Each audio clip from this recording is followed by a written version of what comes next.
નમસ્કાર દર્શક મિત્રો, જીટીપીએલની ગુજરાતી ચેનલના સર્જક સાથે સંવાદમાં આપ સૌનું હાર્દિક સ્વાગત છે.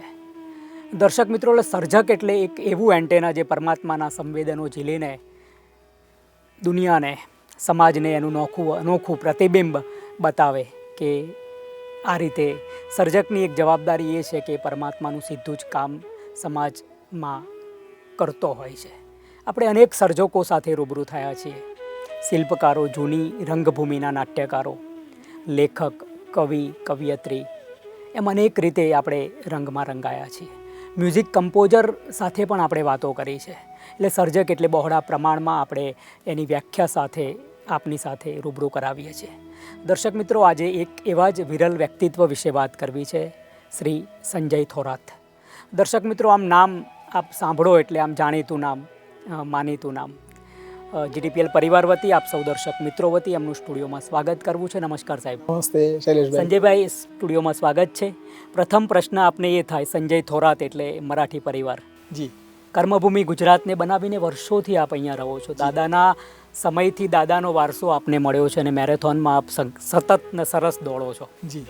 જીવનમાં પણ દોડો છો, સાહિત્યિકમાં, કોલમિસ્ટમાં, અનેક કામો, સંસ્થા, એનજીઓ સાથે પણ આપ જોડાયેલા છો. આ બધી જ વાતો, આપનો જન્મ ક્યાં થયો, પ્રાથમિક, માધ્યમિક, ક્યાં શિક્ષણ લીધું અને આ બધાનો શોખ કઈ રીતે સંજયભાઈને વળગે છે, આપનું એ બધી જ વાતો આપના મોડે દર્શક મિત્રો સુધી આપણે લઈ જવી છે. બિલકુલ બિલકુલ. એટલે વાત તમે જો જન્મની કરી તો બિલકુલ, જન્મે હું મરાઠી છું પણ કર્મે સવાયો ગુજરાતી છું. બિલકુલ બિલકુલ. આપણે ગુજરાતી દરેકની અંદર એવું હોય કે માતા જ્યારે ડિલિવરી માટે પિયર જાય, એટલે આમ અમે રહેતા તો ગુજરાતમાં, પણ મમ્મી ડિલિવરી માટે પિયરમાં મહારાષ્ટ્ર ગઈ, એટલે મારો જન્મ મહારાષ્ટ્રનો છે. પણ પછી પહેલા દિવસે હું ગુજરાતમાં છું. ગાંધીનગરમાં અમે છેલ્લા 53 વર્ષથી સ્થાયી થયેલા છીએ. મારું પ્રાથમિક શિક્ષણ, માધ્યમિક શિક્ષણ, એન્જિનિયરિંગનું શિક્ષણ બધું જ ગાંધીનગર અને અમદાવાદમાં થયેલું છે. બિલકુલ સરકારી શાળામાં જ ભણીને આગળ આવેલું છું. એટલે જે અત્યારે લોકો એમ કહે કે ખાનગી શાળામાં જ ભણવાથી આગળ અવાય છે, એવું નથી. અમે સરકારી શાળામાં જ 1 થી 7, 8 એન્જિનિયરિંગ કર્યું છે. જે અમે ડિપ્લોમા મિકેનિકલ એન્જિનિયરિંગ કર્યું છે. અને મિકેનિકલ એન્જિનિયરિંગ સાથે એ કરીને પછી બાય પ્રોફેશન તો હું અત્યારે કલ્પતરુ પાવર ટ્રાન્સમિશન લિમિટેડ કંપનીની અંદર સિનિયર મેનેજર તરીકે કામ કરું છું. ત્યાં ક્વોલિટી ડિપાર્ટમેન્ટમાં મારું કામ છે. ત્યાં પણ વિશાળ કામ છે. સાહિત્ય મારો શોખ છે, દોડવું મારો શોખ છે, સમાજ સેવા મારો શોખ છે, બ્લડ ડોનેશન કરવું મારો શોખ છે. એમ વિવિધ રીતે આપણે કંઈક ને કંઈક કામ કરતા રહીએ છીએ. એટલે પહેલો પ્રેમ મારો ગાંધીનગર છે. હું હંમેશા કહું છું ગાંધીનગર મારો પહેલો પ્રેમ છે.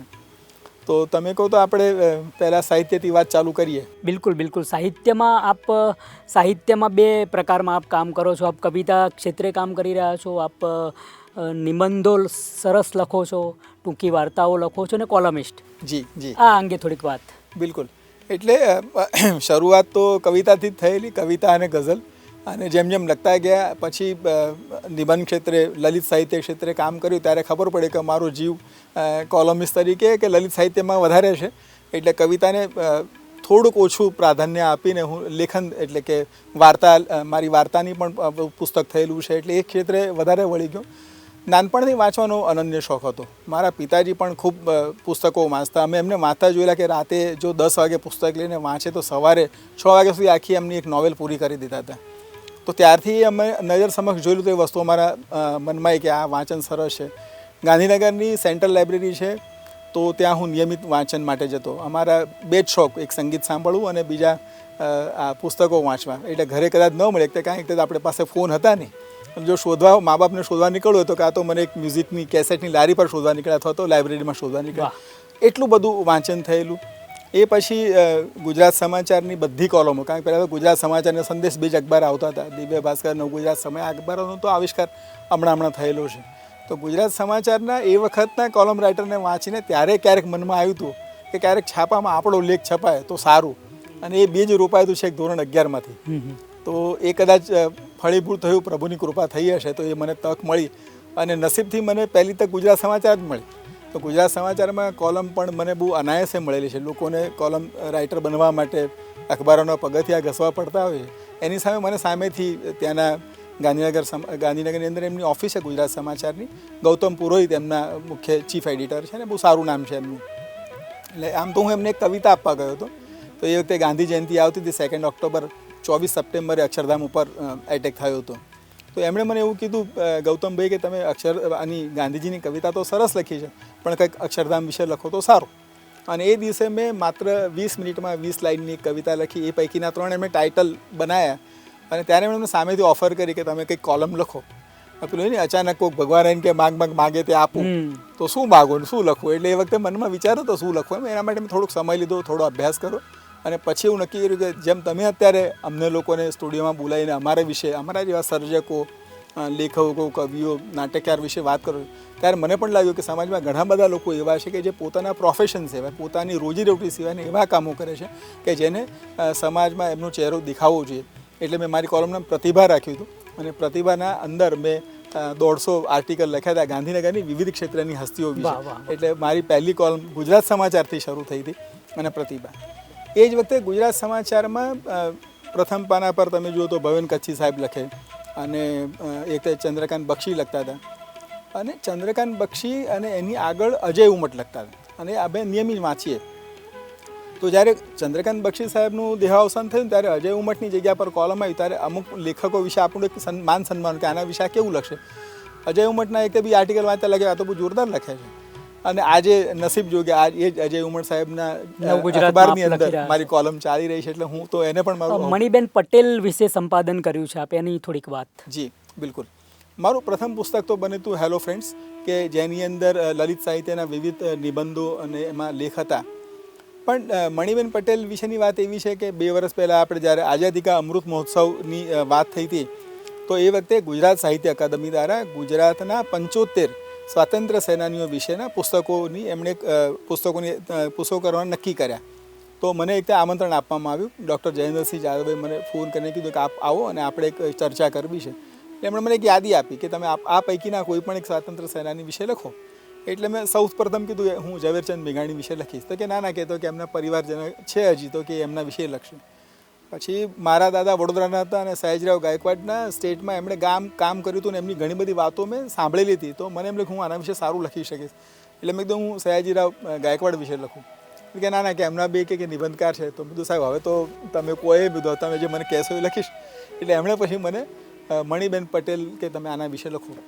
એમણે જ્યારે મણિબેન પટેલ વિશે લખવાની વાત કરી તો એ વખતે મારી પાસે નહીં, અહીંયા તમે કોઈને પણ પૂછો તો મણિબેન વિશે હાર્ડલી 2-4 વાક્યો કોઈને ખબર હોય કે એક તો સાદાના મૂર્તિ હતા, સરદાર વલ્લભભાઈ પટેલના દીકરી હતા અને વિશેષ તો આપણે કોઈ બહુ સાદું તો આપણે કે આ તો સાવ મણિબેન જેવી છે, આનાથી વિશેષ કોઈ મારી પાસે માહિતી હતી નહીં. પણ એક ચેલેન્જ સ્વીકારી કે ના હવે આપણે કીધું આપણે લખીએ. એ પછી આપણે નવજીવન પ્રેસની અંદર ત્યાંથી હું થોડી માહિતી લાવ્યો. સરદાર પટેલ મેમોરિયલ આપણે છે શાહીબાગ, ત્યાંથી માહિતી લીધી. કપડવંજ, ખેડા અને છેક ભરૂચમાંથી એમની બધી માહિતી ભેગી મેં લગભગ 1200 પાનાનું અધ્યયન કર્યું, બધું વાંચ્યું અને એમાંથી બધી વાતો તારવીને ત્યારે એ ખબર હતી કે આ પુસ્તકો બધી સ્કૂલોમાં પહોંચવાના છે. એટલે મેં એ જ રીતે બનાવી કે જેથી કરીને કોઈ બાળક વાંચે તો એ સહજતાથી વાંચી શકે અને એનો કિસ્સા, એના પ્રસંગો યાદ રહે. એમ કરીને મેં મણિબેન પટેલ વિશેનું પુસ્તક એ તૈયાર કર્યું. દાદા બર્લિનમાં જાય છે, ત્યાંથી એક આ શોખ આપને સ્પોર્ટ્સનો વળગે છે, એમાં પાછા રનર આપ દોડો છો સરસ. તો એ થોડી મેરેથોન અંગેની વાત થાય. દાદા કઈ રીતે ત્યાં જાય છે અને સંસ્કાર કઈ રીતે મળ્યા? જી, તો મારા દાદા એટલે વડોદરામાં હતા. દાદાના પપ્પા એ સયાજીરાવ ગાયકવાડ મહારાજના મહેલની અંદર પ્યુનની નોકરી કરતા હતા. એટલે તમે આમ જુઓ તો અમારી આર્થિક પરિસ્થિતિ એક બહુ નબળી હતી. મારા દાદા પોતે એક બહુ સારા સ્પોર્ટ્સ પર્સન અને તમને નવી લાગે કે આપણી પાસે એક તો નકશા આવતા હતા, એની પાસે કાપડ આવતું બિલકુલ ઝીણું. એ કાપડ તો એ લંગોટ પહેરે. પણ એ કુસ્તીમાં એવું થયું કે એ કુસ્તીની અંદર વડોદરામાં તૈયાર થયા અને એમનું પસંદગી લાહોરમાં થઈ અને લાહોર રમવા ગયા. લાહોરમાંથી જ્યારે એમનો પ્રથમ નંબર આવ્યો તો એ ટાઈમ્સ ઓફ ઇન્ડિયાની અંદર એમને ન્યૂઝ છપાયા અને એ સયાજીરાવ ગાયકવાડ મહારાજે વાંચ્યા. એટલે એમને નવાઈ લાગી કે યાર મારા ગામનો છોકરો અહીંયા છેક પહોંચી ગયો. એ તરત બીજા દિવસે ફ્લાઇટ કરીને એમને ત્યાં આગળ મળવા ગયા અને ત્યારે એમને કીધું કે ના તું જા. અને ત્યાંથી એમની પસંદગી થઈ ઓલિમ્પિક માટે. 1936 બર્લિન ઓલિમ્પિકમાં કુસ્તીમાં. એટલે એક તો બૃહદ મહારાષ્ટ્ર હતું, આપણે તો ગુજરાત અને મહારાષ્ટ્ર એક હતું. તો એ પહેલા ખેલાડી છે કે જે સ્વતંત્ર ગેમની અંદર, ટીમની અંદર હોકીની ટીમ તો આપણે જતી હતી પણ કુસ્તીની અંદર જનારા એ ગુજરાતના, તમે બિલકુલ રેકોર્ડ પણ ચેક કરી શકો, તમને મળી શકે. તો શંકરરાવ રામરાવ થોરાત એ બૃહદ ગુજરાતના પ્રથમ ઓલિમ્પિક પ્લેયર હતા જે 36ની સાલમાં બર્લિન ઓલિમ્પિકમાં ગયા. એટલે અમને વારસો મળ્યો છે. એ પછી મારા પિતાજી પણ ખૂબ સારા સ્પોર્ટ્સ પર્સન, સારા વોલીબોલના પ્લેયર, સારા એથ્લેટ મારા મોટો ભાઈ બહુ સારો રેસલર, મારો નાનો ભાઈ જુડોનો પ્લેયર, અને મને ક્યારેક થોડુંક આમ એક ખંત રહી ગયો હતો કે આ લોકોનો આટલું પરફોર્મન્સ છે ને મારામાં એવું કશું છે નહીં. એટલે હું એકાદ બે વખત સ્ટેટ લેવલે ગયો છું, પણ મને કોઈ એવો મેડલ કે એવું કોઈ વિશેષ ઉપલબ્ધિ મારી પાસે હતી નહીં. એટલે એક વસવસો કાયમ નહોતો. ત્યારે નક્કી કર્યું, એક વખત અચાનક એક ચાન્સ મળ્યો મેરેથોન માટેનો, અને મેં તૈયારી ચાલુ કરી. ઉંમરના 40મા વર્ષે મેં દોડવાનું ચાલુ કર્યા. જ્યારથી લોકો ચાલવાનું અટકી જાય છે, દોડવાનું બંધ કરી દે છે, ત્યારે તો મેં દોડવાનું ચાલુ કર્યું. અને આજે 14 વર્ષની અંદર મારે 127 હાફ મેરેથોન થઈ છે, અને મારું ઘર આખું મેડલથી ભરેલું છે. આજે મારું ફેમિલી પણ મારા વિશે પ્રાઉડ ફીલ કરે કે જેને આપણે બિલકુલ સમજ કે આપણા ઘરમાં સૌથી નબળો સ્પોર્ટ્સમાં છે, એ આજ સૌથી આગળ પહોંચી ગયો છે, આટલી મેરેથોન પૂરી કરી. વાહ સંજયભાઈ, આ બધું સંજયભાઈ કરતા હોય, ભાગતા હોય, દોડતા હોય. બેનના શબ્દોમાં બેનને ઘણીવાર મેં વાત પણ કરી છે, આપ જ્યારે કદાચ ઉપર કામ કરતા હોય ગણપતિ દાદાનું ને એ વખતે, તો બેન કહે કે બધું જ પ્રસિદ્ધિનું કે કોલમિસ્ટનું કે બધું જ કામ, બહારનું કામ એમને સોંપ્યું છે. હું બસ મારે ક્યાંય જવું નથી, હું ઘર સંભાળું છું. આપ પણ અન્નપૂર્ણા તરીકે ઘણીવાર એમને નવાજો છો ને આપણે પણ એમને વંદન કરીએ. પણ આ બધું જ જ્યારે સંજયભાઈ બહારનું કામ કરતા હોય તો ઘરનો કેવો સહયોગ, પરિવારનો કેવો સહયોગ ને પરિવારમાં કોણ કોણ છે? મારી પત્ની છે એ ગાંધીનગરમાં સેન્ટ જેમ્સ હાઈસ્કૂલમાં કોમર્સના શિક્ષિકા છે. એ કડક શિક્ષિકાની છાપ ધરાવે છે, પણ એટલા જ માયાળુ છે. આખું મારું જો ઘર, મારી આ પ્રવૃત્તિ જો બિલકુલ ચારે દિશામાં ફેલાઈ હોય તો એમાં બિલકુલ એનું અનન્ય યોગદાન છે. એ ઘરને ઘર તરીકે સાચવે છે, એટલે અમે બાળકો અને હું બધા જ અમે સારી પ્રવૃત્તિ કરી શકીએ છીએ. એ અન્નપૂર્ણા, તમે કીધું વાત સાચી. અમારા મિત્રોને બધાને ખબર છે કે અમારા ઘરમાં કોઈ આવેલો માણસ ભૂખ્યો જતો નથી, અને સરસ મજાના અન્ન પકવાન કરીને જમાડે છે. બિલકુલ આગ્રહપૂર્વક. મારા ઘરમાં આવેલો કોઈ સફાઈ કામદાર કે કુરિયર બોય કે અમારા મિત્રો, એ બધાને એક સરખું ન્યાય આપે છે. સવારે રોજ સફાઈ કરવા આવતા અમારા કામવાળાને પણ ચા પીધા વગર મોકલતી નથી. એટલો એનો આદિત્ય સત્કાર છે. એને પોતાને રંગોળીનો શોખ છે અને ભક્તિનો શોખ છે. એનું એક જ કામ છે. પરિવારનો સહયોગ કેવો આપને આ બધું કામ કરતા હોય તો? સહયોગ પુષ્કળ છે. એનો અનન્ય સહયોગ હોય તો જ આ શક્ય થાય, બાકી તો થાય નહીં. કારણ કે અમે તો ખાલી એમ કે બાલે કાલ સ્ટુડિયોમાં જવાનું છે, આટલું કહીને ઊભા થઈ, બાકીનું બધું તૈયારી કરી લે. 2 દીકરીઓ છે. 2 દીકરીઓની પણ વાત મને કહેવી ગમશે કે મારી મોટી દીકરી છે, અત્યારે PhD કરે છે, અને એને એમટેકમાં સુવર્ણચંદ્રક છે, ગોલ્ડ મેડલ સાથે એણે એમટેક કરેલું છે. ખૂબ સ્કોલર છે. અત્યારે PM ફેલોશિપમાં પણ એની પસંદગી થયેલી છે. એટલે આપણે ગૌરવ અનુભવીએ કે મારી દીકરી PhD લેવલ સુધી પહોંચેલી છે. બીજી મારી નાની દીકરી છે. હા, નાની દીકરી છે, એ વાંચનની ખૂબ શોખીન છે. એને અત્યાર સુધી લગભગ 800 થી 900 પુસ્તકો વાંચી લીધા છે, અને એની પોતાની લાઇબ્રેરીમાં 700 થી 800 પુસ્તકો છે. એનું સંસ્કૃત પાઠાંતર ખૂબ સરસ છે, અને મહિષાસુર મર્દિની હોય કે ગણપતિ અથર્વશીર્ષ હોય, એ બધા જ શ્લોકો એને કંઠસ્થ છે, અને ખૂબ જ સરસ રીતે એનું એ પઠન વાંચે છે. સરસ. સંજયભાઈ, મેરેથોનમાં તો રિદ્ધિ પણ દોડી તમારી સાથે છેલ્લે. પરિવાર સાથે સરસ નાતો છે ગણપતિ દાદાના કારણે. આપની આ બધી જ કામગીરી અનેક એવોર્ડોથી કે અનેક ગિનીઝ બુક ઓફ રેકોર્ડ એવું પણ થયું છે, એ અંગે થોડીક વાત. હા, એટલે હું એ જ વાત કરું કે આ તમારી સામે આ પ્રમાણપત્ર છે ગિનીઝ બુક ઓફ વર્લ્ડ રેકોર્ડનું. મેરેથોનમાં બિલકુલ મેરેથોનની અંદર મળેલું છે. તો 2017ની સાલમાં 17 સપ્ટેમ્બર 2017ના રોજ સાતારાની અંદર જે મેરેથોન યોજાઈ, એટલે વિશ્વની હાઈએસ્ટ હિલવાળી જે મેરેથોન કહેવાય છે એ પૈકીની એક છે, અને ખૂબ કઠિન મેરેથોન કહેવાય છે. તો એ બિલકુલ જ્યારથી મેરેથોન સ્ટાર્ટ થાય ત્યાંથી ઉપર સુધી અને પાછા પૂરો પર્વત જ છે. એ વિશ્વની હાઈએસ્ટ હિલ મેરેથોનમાં એક સાથે એ વખતે 6000 લોકોએ મેરેથોન પૂર્ણ કરી. 8000 લોકોએ ભાગ લીધો હતો, અને નિશ્ચિત કરેલા સમયની અંદર એ મેરેથોન પૂરી કરવી મહત્ત્વની હતી. જે નિશ્ચિત સમયમાં 3 કલાકમાં જે મેરેથોન પૂરી કરે એને જે આ સર્ટિફિકેટ આપવામાં આવ્યું હતું, એમાં એ મેરેથોન પૂરી કરી. એટલે અમારું નામ ગિનીઝ બુક ઓફ વર્લ્ડ રેકોર્ડમાં આવ્યું, અને બિલકુલ નામ એમણે 6000 લોકોને એમના નામથી બધાને પ્રમાણપત્રો આપ્યા હતા. મારા લાઈફમાં કદાચ અમે ક્યારે વિચાર્યું પણ નહોતું કે મને ગિનીઝ બુક ઓફ વર્લ્ડ રેકોર્ડમાં સ્થાન મળશે. બિલકુલ આપની સમક્ષ. NGO સાથે જોડાયા છો, એની થોડીક વાત કરીએ. જે મારું પોતાનું પારસમણી ફાઉન્ડેશન છે. પારસમણી ફાઉન્ડેશન દ્વારા અમે શિક્ષણ, સાહિત્ય, સમાજ સેવા, સ્પોર્ટ્સ અને સંગીત આવા 5 વિષયો ઉપર અમે કામ કરીએ છીએ, અને બિલકુલ સેવાના ભાવથી, કોઈ જાતનું કોઈ ફંડફાળો કર્યા વગર, કોઈની પાસે એક રૂપિયો લીધા વગર આ કામ કરીએ છીએ. મોટાભાગે ગાંધીનગરના આવેલા શ્રમજીવી વસાહતની અંદર અમે આજે કામ કરીએ છીએ, જેથી કરીને શ્રમજીવી વસાહતના બાળકોને આ લાભ મળી શકે. અમે 2 દીકરીઓ પણ એડોપ્ટ કરેલી છે, જેના શિક્ષણનો ખર્ચો અમે ભોગવીએ છીએ. અમે તહેવારો એમની વચ્ચે જઈને ઉજવીએ છીએ, અને ખાસ એક રંગોળી વિશે મને કહેવું ગમશે કે આપણા હિન્દુસ્તાની સંસ્કાર અને સંસ્કૃતિ આપણી જીવિત રહે એ માટે પારસમણી ફાઉન્ડેશન કાર્યરત છે. એમાં અમે રંગોળી સ્પર્ધા કરીએ છીએ. રંગોળી સ્પર્ધા મોટાભાગે લોકો કોઈ એક જગ્યાએ કરે, પણ અમે એવું નહીં. અમે એવો કન્સેપ્ટ રાખ્યો કે રંગોળી પોતાના આંગણે જ પૂરે. દિવાળીની અંદર પોતાના આંગણે રંગોળી પૂરે, એના ફોટોગ્રાફ મોકલે, એની સેલ્ફી મોકલે, અને એ પૈકી અમે 5-25 લોકોના ઘરે પોતે જઈએ અને રંગોળીનું અવલોકન કરીને અને ખૂબ સરસ મજાના ઇનામ આપીએ. ખાલી જેવા તેવા સરસ મજાના ઇનામ, એ પણ જાહેર સન્માન સાથે કાર્યક્રમ કરીને આપીએ છીએ. એટલે આપણે સંસ્કૃતિ વિશે પણ આપણે ધ્યાન રાખીએ છીએ. એટલે પારસમણી ફાઉન્ડેશન એમ સમાજ સેવાના વિવિધ રૂપો સાથે સંકળાયેલી છે. એમાં મારી દીકરી, મારો પરિવાર, મારા મિત્રો, અમારા એક પરમ સ્નેહી કિશોરભાઈ, કવિ કિશોર જીકાદરે પણ મારી સાથે છે, અને એ પણ આ સમાજ સેવાના કામમાં જોડાયેલા છે. એ રીતે અમારું પારસમણી ફાઉન્ડેશન કામ કરતું હોય છે. સંજયભાઈ, ભવિષ્યનો શું પ્લાન છે?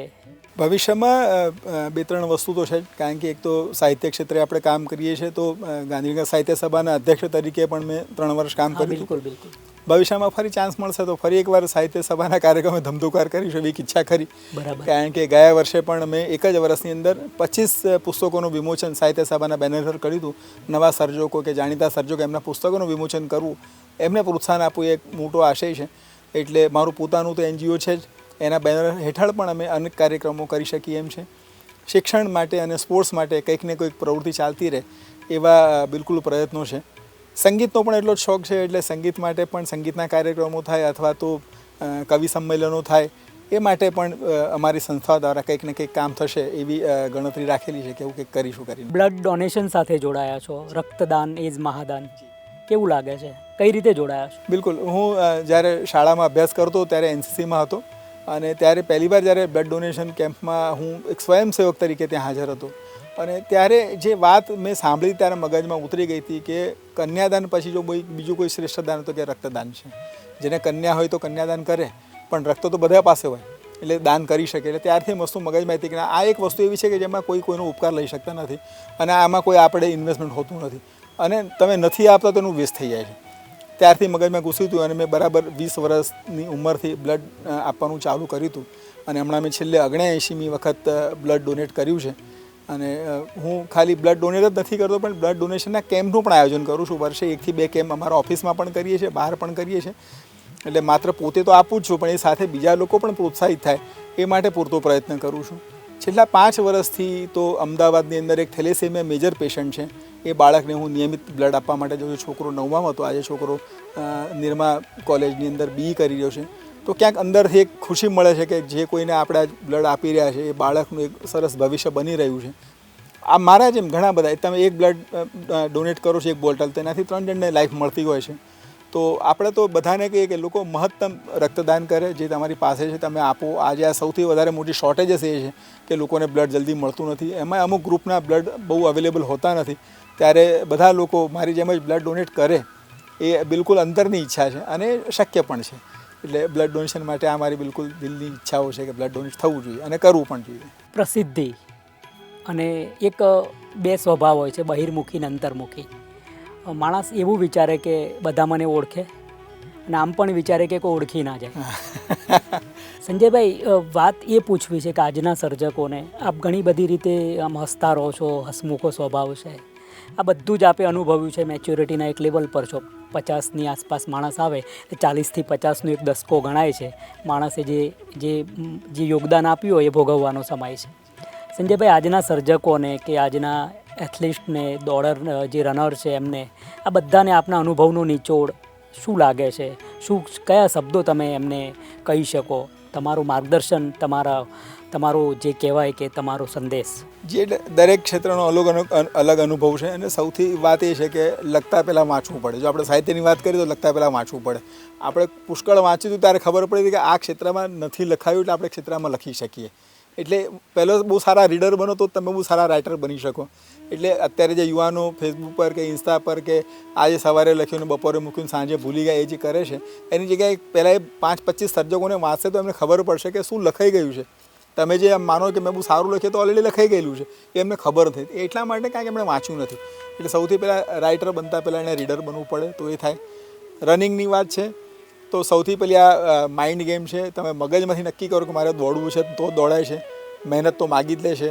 અમે 365 દિવસ મહેનત કરીએ છીએ. એક પણ દિવસ એવું નથી કે અમે ચાલવા, દોડવા કે સાયકલિંગ કરવા ન ગયા હોય. એના સિવાયનો દિવસ ઉગતો નથી. જ્યાં તક મળે, જેટલી મળે, ક્યારેક ન મળે એવું બને, પણ તો પણ એક ડેડિકેશન છે કે ના મારે જવું જ છે, હું ઉઠીશ અને હું જઈશ જ. આપણે રવિવારે લોકો સવારે આરામથી 8-9 વાગે ઉઠી, ત્યારે અમે તો સવારે 5:15 વાગે તો મેદાન પર પહોંચી જઈએ દોડવા માટે. મહેનત માગે છે, મેરેથોન હોય કે કોઈ પણ વસ્તુ હોય. સમાજ સેવાની અંદર પણ એ જ વાત છે કે કમિટમેન્ટ છે, રવિવાર છે પણ કમિટમેન્ટ હોય છે આપણે. કમિટમેન્ટ હોવું જોઈએ, બિલકુલ કમિટમેન્ટ. કોઈ પણ વસ્તુનું કમિટમેન્ટ તો જોઈએ. અને વાત સમાજ સેવાની છે તો તમે પોતે જ્યારે અમે એક વસ્તુ અનુભવીને આવ્યા હતા ત્યારે અમને ખબર પડે કે અમને એક પેન્સિલ કે એક પેન કે એક રબર ઇનામમાં મળતું હતું ને, તો બી અમને બહુ અમારું શેર કે અમને કંઈક મળ્યું. ત્યારથી વખતમાં હતું કે ના, આપણા સમાજમાં ઘણા બધા લોકો એવા છે જે લોકોને આ જરૂરિયાત છે. આર્થિક રીતે એ લોકો પગભર ન હોવાના કારણે ક્યાંક પાછા પડે છે. એટલે આજ આપણે એ પરિસ્થિતિમાં આવ્યા છે કે આપણે કોઈકને આપી શકીએ. ત્યારે આપણી પરિસ્થિતિ નથી, ભગવાને આપણને આમ હાથ રાખ્યો છે, આપણો આમ નથી રાખ્યો. એમ એની આપણે કૃપા સમજીએ ને આપણી પાસે છે ને આપણે ભંડાર ન કરતા અને ભંડારો કરીએ તો કદાચ વધારે સારું થાય. એટલા માટે અમારથી જેટલા જે ખૂણે પહોંચી શકાય અને તમે કેટલું રાખીને ભેગું કરશો. એટલે હું તો એમ કહું, તમારી પાસે જે પણ કંઈ છે આપવું જોઈએ. તમારી પાસે નથી, તમે ક્યાંકથી સોર્સ ઊભો કરો, પણ થઈ તો શકે છે નિશ્ચિત. અમદાવાદ ઠાઠનગર છે, ગાંધીનગર પાટનગર. જી, પાટનગર છે પણ ત્યાં આખા ગુજરાતનું બધા જ હોશિયાર માણસો ત્યાં ભેગા થયા છે. જી. એનું મેગ્નેટિક ફિલ્ડ કેવું અનુભવો છો? આમ તો હરિયાળી છે જી. પણ આમ તમને ભ્રાંતિ જેવું લાગે ક્યારેક? ત્યાં ક્રાંતિ થવી જરૂરી છે. તમારો પોતાનો અનુભવ. જી બિલકુલ. ના, ગાંધીનગર શહેરની છે ને આખી એક અલગ ફ્રેગ્રન્સ છે, અલગ સુગંધ છે ગાંધીનગરની. તમને એક શહેરનો એટલે એ આધુનિક સુગંધની હું વાત નથી કરતો. જી. તમને ત્યાં માણસો, એટલે તમને ત્યાંનું મેગ્નેટિક, એટલા બધા વૃક્ષો વાવ્યા છે છતાંય ગરમાવો રહે છે. હા, એટલે એ તો થોડો સંશોધનનો વિષય છે, પણ વાત તો તમારી સાચી કે ત્યાં અલગ અલગ માહોલ છે. અને અમે પણ પોતે વૃક્ષારોપણ કરીને વૃક્ષો ઊભા કરેલા છે, વાત સાચી. પણ માણસની જો વાત કરતા હોય તો માણસો એમ કહે છે આ તો સરકારી નગરીમાંથી સંસ્કૃતિ નગરી તરફનું એનું પ્રયાણ થયું છે, તો પણ એક અહમ જે પોતાની પોસ્ટનો છે એ છૂટતો નથી. એના કારણે માણસ ઓછા અને અધિકારી વધારે બની રહે છે. એવું એક શહેરનું એક અલગ દીદાર પણ છે અને હકીકત છે. દર્શક મિત્રો, સંજયભાઈ થોરાતને આપણે મળી રહ્યા હતા. ગાંધીનગરમાં રહે છે. ગાંધીનગરની સુગંધ, જેમ ગાંધીનગરમાં અનેક કામો કરતા આપ એમને દોડતા પણ જોઈ શકો.